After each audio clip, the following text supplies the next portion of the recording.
上兩集講到，香港企業數據外泄情況其實幾嚴重，主要有兩個原因。第一，數據本身可以賣錢；第二，網絡安全系統其實好難防自己人。如果有人本身有權限進入系統，再拎走資料，未必會即時被發現。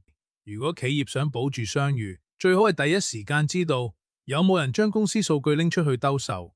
香港暫時比較少見專門做呢類監測服務嘅公司。但深圳有一間叫威脅獵人嘅企業，提供7×24全方位監測服務。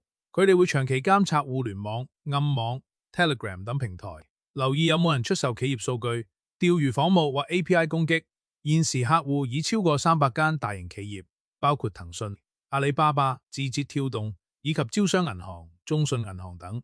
如果發現有人兜售數據，佢哋會先調查買家背景，例如賬號係新定舊、過往交易記錄同評價。如果覺得可能係真，就會假裝有興趣購買攞 sample， 再根據資料內容判斷真假，例如姓名、電話、地址是否合理，再交由客戶核實。如果確認屬實，就可以同企業商議後續行動，例如報警或採取法律行動。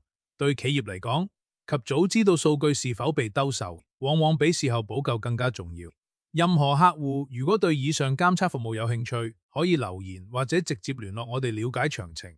我哋亦會提供一次免費初步諮詢服務，簡單評估你公司目前嘅數據外泄風險，同分享一啲基本防範建議，幫你了解現時企業可能面對嘅潛在問題。